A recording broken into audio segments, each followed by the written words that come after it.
दंगला भुवरी आनंदी आनंद झाला। हो दिव्य सोहळा पाहुनी डोळा देह हा माऊली माऊली झाला। रंगी रंगला जीव दंगला भुवरी आनंदी आनंद झाला। माऊली मुखी भेट पंढरी जीव चरणाशी अर्पण केला। देह विठ्ठल देह विठ्ठल देह विठ्ठल विठ्ठल झाला। देह विठ्ठल विठ्ठल झाला। नाम घोषात देह हनाला। देह विठ्ठल विठ्ठल झाला। देह विठ्ठल विठ्ठल झाला। देह विठ्ठल विठ्ठल झाला। नाम घोषात देह हनाला।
वैष्णवा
संकीर्तन वैष्णवांची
कृष्ण हरि जय जय राम कृष्ण हरि राम कृष्ण हरि जय जय राम कृष्ण हरि राम कृष्ण हरि जय जय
Yeah!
सुख म्हणे माझे याची सर्व सुख सुख म्हणे माझे माझे याची सर्व सुख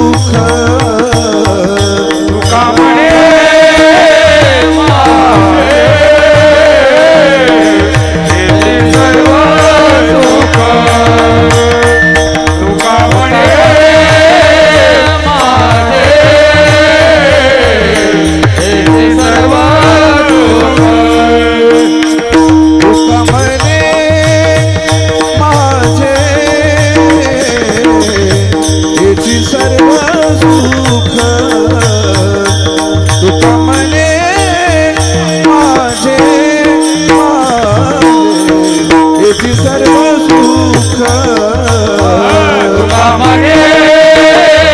रामकृष्ण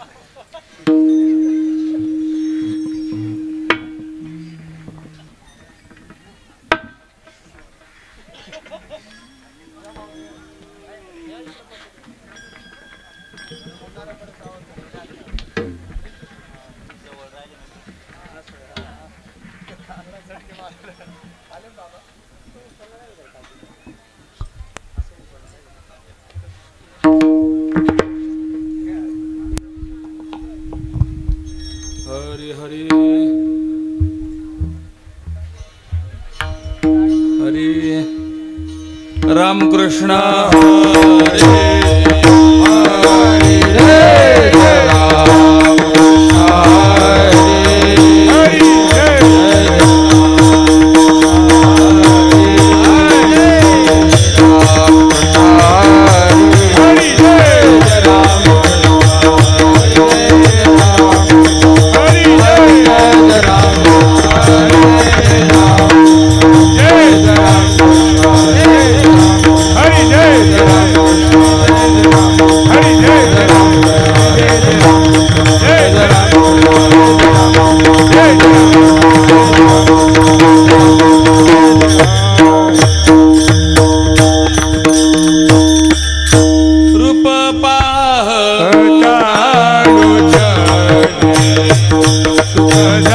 पुढची मंडळी पुढे या. बाहेर उभे असलेले जे श्रोतेगण आहेत त्यांनी पुढे येऊन बसण्याची कृपा करावी. आजूबाजूला जे श्रोते मंडळी उभी आहे मंडपामध्ये भरपूर जागा शिल्लक आहे, सर्वांनी मध्ये येण्याची कृपा करावी. पुरुष मंडळी थोडे पुढे सारखा.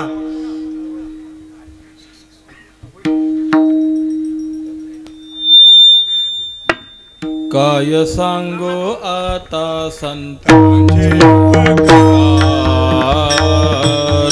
काय सांगो आता संतांचे उपकार, काय सांगो आता संतांचे उपकार, काय सांगो आता संतांचे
Oh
भजन सम्राट श्री हरिभक्ती परायण रोहिदासजी मते गुरुजी त्यांना साथ करतील भजन सम्राट श्री हरिभक्ती परायण गोरखजी महाराज गतीर, मृदंग समाधान महाराज घोडे, अरुण महाराज राव.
ठेविता ठेविता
विनंती आहे, कार्यक्रम चालू असताना कोणी स्टेजवर येऊ नये ही नम्रतेची विनंती. कृपया काळजी घ्या, कार्यक्रम असल्या कोणी स्टेजवर येऊ नका मान्यवराने. पांडुरंगा करू प्रथम नमन दुसरे चरण संतांच्या, त्यांच्या कृपादाने कथेचा विस्तारू बाबाजी सद्गुरु दास तुका. जयांचे केलिया स्मरण होय सकळ विद्यांचे अधिकरण, तेची वंदो श्री चरण श्री सद्गुरूंचे ते नमस्कारोणी आता. ओम नमो ज्ञानेश्वरा करुणाकरा दयाळा, तुमचा अनुग्रह लाधलो पावन झालो चराचरी. काय सांगो आता संतांचे उपकार, मज निरंतर जागविती. काय द्यावे त्यांसी भावे उतराई, ठेवी ताहा पायी जीव थोडा. सहज बोलणे हित उपदेश, करुणी सायास शिकविती. तुका म्हणे वत्स धेनुवेचे चित्ती, तैसे येती संभाळीत. आजचा हा प्रसंग, आजची ही कीर्तन सेवा ही नैमित्तिक कीर्तन सेवा आहे आणि या निमित्ताने ही सेवा आज आपण करत आहोत ते निमित्त आपणा सर्वांना विदित आहे. प्रातस्मरणीय परमपूज्य तपोनिधी गुरुवर्य श्री माधवबाबा महाराजांच्या कृपाशीर्वादाने हरिभक्तीपरायण गुरुवर्य श्री अशोक महाराज धांडे यांच्या शुभ प्रेरणेने मार्गदर्शनाने एकंदरीत ही सर्व इथली परिस्थिती पाहत असताना या दाम्पत्याला असलेली 3 मुलं या पुंडलिक रायांनी जणू काही पंढरपूरच या ठिकाणी अवतरविलाय असंच मला जाणवत आहे. संपूर्ण घोटी इगतपुरी परिसरातील सर्वच मंडळी या ठिकाणी उपस्थित आहेत. गायक, वादक, कीर्तनकार. बऱ्याच वेळेला असाही प्रसंग होतो, म्हणजे आपल्याकडे ती उणीव जाणवत नाही, परंतु थोडंसं बाहेर जर गेलं तर कधी कधी एक गायक भेटणं मुश्किल होतं महाराज. सर्वांना अनुभव आहे.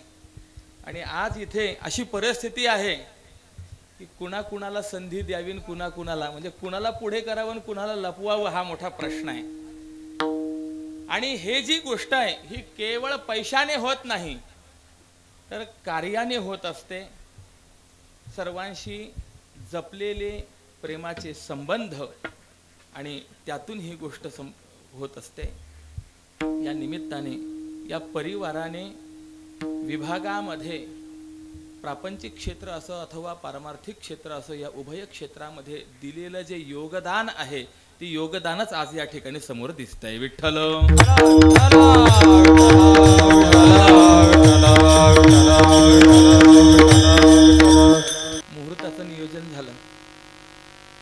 विषय असा झाला की परमपूज्य बाबांची सेवा घडेल.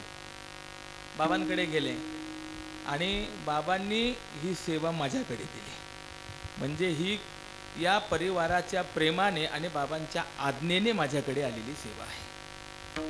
प्रस्तुत सेवेकरता घेतलेला अभंग जगद्गुरु जगदवंदनीय भक्तीचे कळस विरक्त शिरोमणी देहुनिवासी सुप्रसिद्ध साधू तुकोबाराई यांचा असून हा या अभंगाच्या माध्यमातून जगद्गुरु तुकोबाराई यांनी संतांनी आपल्यावरती केलेले उपकार आणि त्या उपकारातून उर्रून होण्याची भावना आपल्या अंतःकरणामध्ये ठेवून काय केलं म्हणजे आम्ही त्यांच्या उपकारातून उर्रून होऊ शकू, तर आम्ही जीव जरी समर्पण केला तरी त्या उपकारातून उर्रून होऊ शकत नाही, असा एक महत्त्वाचा सिद्धांत व्यक्त केलेला आहे. विठ्ठल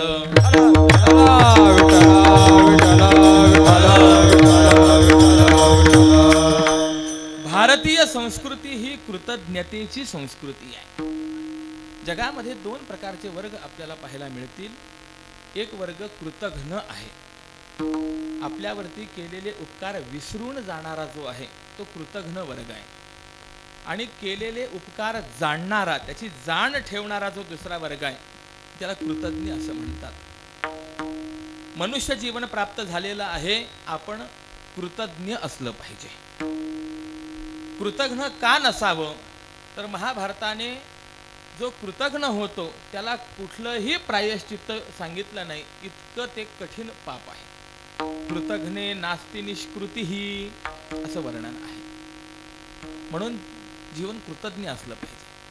कृतघ्न हा किती नीच थराला पोहोचलेला असतो या संबंधामध्ये महाभारतामध्ये फार सुंदर चरित्र आलेलं आहे. एक राजाकडे एक राजहंस होता आणि त्या राजहंसाचं वैशिष्ट्य, रोज तो ब्राह्म मुहूर्तावरती उठायचा आणि ब्रह्मचिंतन करायचा. काय असतं वेदांतामध्ये प्रतिबंधाचा विचार करत असताना 3 प्रकारचे प्रतिबंध सांगितले आहेत. भूत प्रतिबंध, वर्तमान प्रतिबंध आणि भावी प्रतिबंध. एखाद्या साधकाच्या ठिकाणी भावी प्रतिबंध जर असेल तर या जन्मामध्ये ब्रह्मज्ञान संपादन करूनही त्याला काही जन्म घ्यावे लागतात आणि नंतर त्याची मुक्तता होत असते. वामदेवांच्या ठिकाणी 3 जन्मांचा भावी प्रतिबंध होता. भरतांचा जर आपण विचार केला तर त्याच्याही ठिकाणी 2 जन्माचा भावी प्रतिबंध, म्हणून 1 जन्म हरणीचा पोटी घ्यावा लागला आणि दुसरा जन्म ब्राह्मण कुळामध्ये जन्माला येऊन नंतर ते मुक्त झाले. हा भावी प्रतिबंधाचा विषय आहे. आणि ज्या वेळेला भावी प्रतिबंध आडवा येतो त्यावेळेला तो योगभ्रष्ट महात्मा कोणत्या योनीमध्ये असेल याची शाश्वती देता येत नाही. हा योगभ्रष्ट असलेलाच महात्मा परंतु भावी प्रतिबंधामुळे राजहंस या योनीला प्राप्त झाला. पण पूर्व संस्कार हे नेहमी उपयोगाला येत असतात. कदाचित आज आपल्याकडे ती अवस्था आपल्याला प्राप्त झाली नाही तरी सुद्धा परमार्थ हा करीत राहिला तर तो परमार्थ हा उत्तर जन्मामध्ये आपल्याला उपयोगाला येत असतो. अर्जुनाने भगवंताला प्रश्न विचारला, देवा साधकाची अवस्था फार विचित्र आहे. हाती असलेला संसार तो सोडतो आणि न प्राप्त झालेला परमात्मा प्राप्त करण्याकरता तो प्रयत्न करतो. पण असं हे होत असताना बऱ्याच वेळेला असं होतं, संसारही जातो आणि देवही मिळत नाही, हा मध्येच राहतो. मग त्याची अवस्था काय? भगवंताने त्याला उत्तर दिलंय, नहि कल्याणकृत कश्चित दुर्गतीं तात गच्छति शुचीनाम श्रीमताम गेहे योगभ्रष्टोभिजायते. परमार्थाच्या मार्गाने वाटचाल करणारा हा कधीही दुर्गतीला प्राप्त होत नाही, त्याचा पुढच्या जन्मामध्ये त्याची साधनाही चालत असते. आणि या नियमाला अनुसरून तो राजहंस योगभ्रष्ट आणि त्यामुळे पूर्वजन्मातील संस्कार लक्षात घेऊन ब्राह्म मुहूर्तावरती उठायचा, ब्रह्मचिंतन करायचा. मी हे वारंवार याकरता सांगतोय, वस्तुतः तो पक्षी योनीत आहे, तिर्यक योनीत आहे, तरी ब्राह्म मुहूर्तावर उठतो. आणि आज आपण मनुष्य योनीत आहोत तरी ब्राह्म मुहूर्तावर उठत नाहीत. ही गोष्ट लक्षात घेण्यासारखी आहे. स्मृतिकारांनी असा विचार मांडलाय, ब्राह्मे मुहूर्ते बुद्धेत धर्मार्थौ चानुचिंतयेत. ब्राह्म मुहूर्तावरती उठावं आणि धर्म अर्थ या 2 पुरुषार्थांचं चिंतन करावं. प्रातस्मरणीय ब्रह्मलीन परमपूज्य अभिनव शुकाचार्य गुरुवर्य श्री डोंगरेजी महाराज नेहमी ब्राह्ममुहूर्तावर उठायचे. सूर्योदयाच्या आत महाराजांची संध्या झालेली असायची. कदाचित प्रकृती अस्वस्थतेमुळे किंवा प्रवासामुळे जर सूर्योदयानंतर स्नान झालं तर प्रायश्चित्त म्हणून, आपल्याकडनं अपराध घडला म्हणून त्या दिवशी उपवास करायचे. कसे नियम आहेत बघा. आज जर आपण असा नियम केला ना की सूर्योदयानंतर स्नान झालं तर आपण उपवास करायचा, निश्चितपणे महिन्यातून 15-20 दिवस तर आपला उपवास झाल्याशिवाय राहणार नाही. जीवन एका नियमात असलं पाहिजे. हा ब्राह्ममुहूर्तावरती उठायचा, ब्रह्मचिंतन करायचा, सरोवरावर स्नान करायचं, ब्रह्मलोकात जायचं. ब्रह्मदेवाने जो उपदेश दिला तो उपदेश ग्रहण करायचा, राजाकडे जायचं, राजाला त्या उपदेशाचं सार सांगायचं आणि पुन्हा आपल्या निवासस्थानी यायचं. असा त्या राजहंसाचा दिनक्रम असायचा. एक दिवस राजहंस ज्या झाडावर राहत असे त्या झाडाच्या आश्रयाला एक प्रवासी आला आणि झाडाखाली विश्रांती करत होता. परंतु झाडाच्या पानांमधलं येणारी उन्हाची तिरीप त्या प्रवाशाच्या चेहऱ्यावर जात असल्यामुळे त्याला काही झोप लागेना आणि ही बाब त्या राजहंसाने पाहिली. राजहंसाने विचार केला की आपल्या झाडाच्या आश्रयाला हा आलेला आहे, याचा अर्थ हा आपला अतिथी आहे आणि आलेल्या अतिथीचा सत्कार करणं हे त्या व्यक्तीचं कर्तव्य असतं. भारतीय संस्कृतीमध्ये अतिथीला देवता स्वरूप मानल्या गेलेले. आपण म्हणतो अतिथी देवो भव, पण त्याच्याकरता तो अतिथी असावा हे पण महत्त्वाचं आहे बरं का. म्हणजे काय, अतिथी कुणाला म्हणावं याचं लक्षण दिलेलं आहे. अज्ञात कुल गोत्रो वा मध्यान्हादि समागतः अन्नाद्यर्थी मानवो यः सोतिथी परिकीर्तितः, हे अतिथीचं लक्षण आहे. 3 घटक आहेत त्यामध्ये. पहिला घटक असा आहे, अज्ञात कुल गोत्रो वा, त्याचं नाव गाव घराणं वगैरे काही माहिती नसावं. 1. मध्यान्हादि समागतः, भुकेच्या वेळेला जेवणाच्या वेळेला आलेला असावा. 2. आणि अन्नाद्यर्थी, त्या वेळेला येऊनही त्याला अन्नाची अपेक्षा असावी. असे 3 घटक ज्याच्या ठिकाणी आहे शास्त्रकार त्याला अतिथी असं म्हणतात. विठ्ठल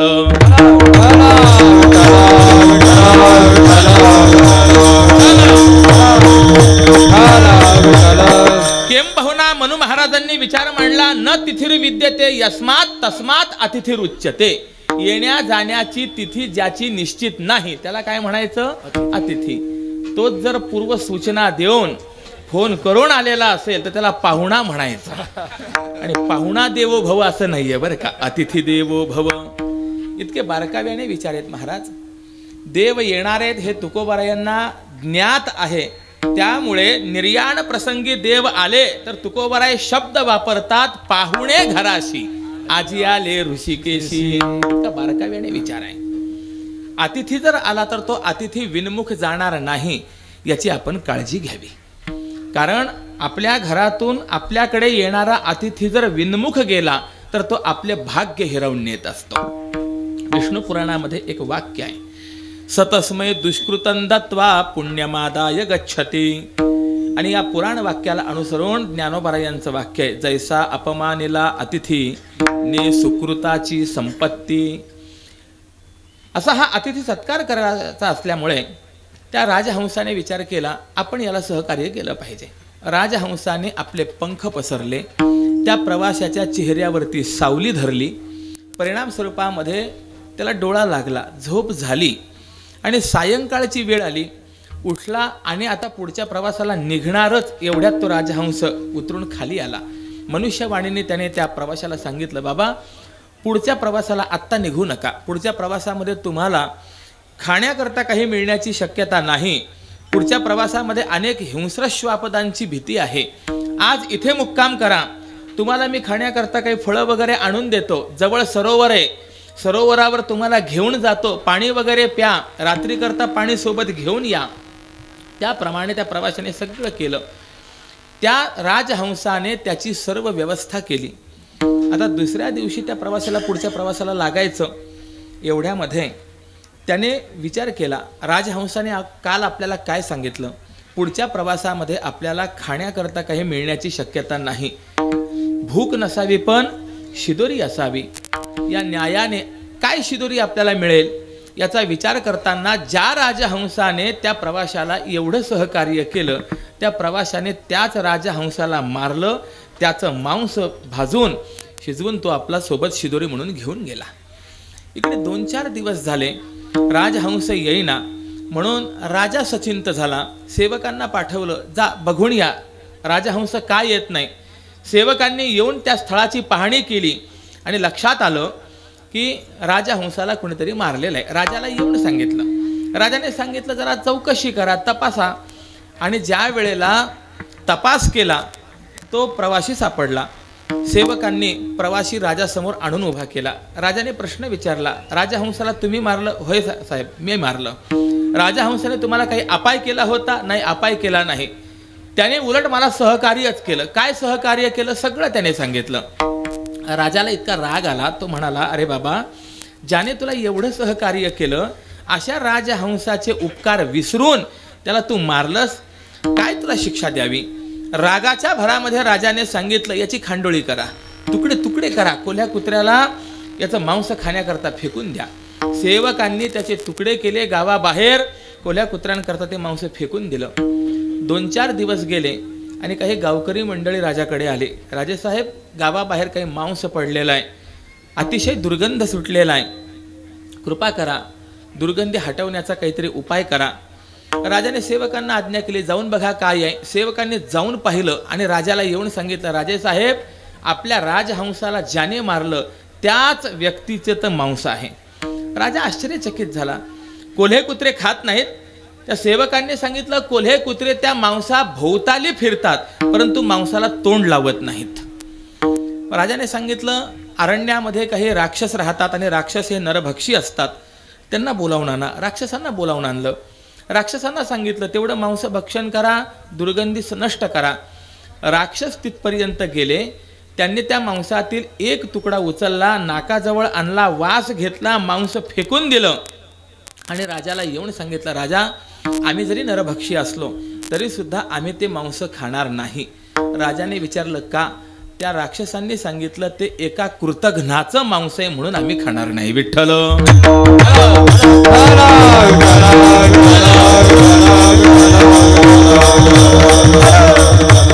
म्हणजे याचा सरळ अर्थ असा आहे की जो कृतघ्न आहे तो इतक्या नीच पातळीला थराला पोहोचलेला असतो, त्याचं मांस कोल्हे कुत्रे खात नाही, राक्षस खात नाही. अशी जर त्याची अवस्था असेल तर मला विचारायचं आहे, आपण कृतघ्न असावं की कृतज्ञ असलं पाहिजे? आपण कृतज्ञ असलं पाहिजे. मग कृतज्ञ राहायचं आहे ते कोणाविषयी कृतज्ञ राहायचं आहे तर त्याचा विचार सांगत असताना आदौ पहिले देवाविषयी आपण कृतज्ञ असलं पाहिजे. यावत जीवम त्रयोवंद्याः वेदांतो गुरुरीश्वरः आदौ ज्ञानाप्तये पश्चात कृतघ्नत्वानुपत्तये. आपल्या देवाविषयी आपण कृतज्ञ असलं पाहिजे. साधू संतांच्या विषयी, सद्गुरूंच्या विषयी, गुरु परंपरेविषयी आपण कृतज्ञ असलं पाहिजे. आणि आपल्या आई वडिलांच्या संबंधाने आपण कृतज्ञ असलं पाहिजे.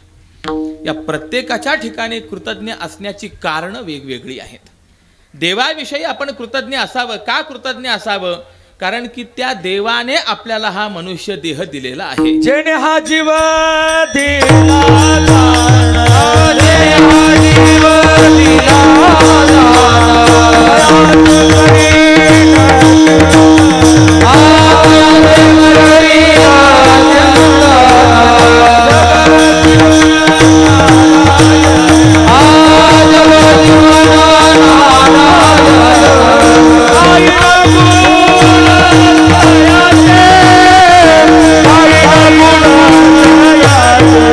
Bye.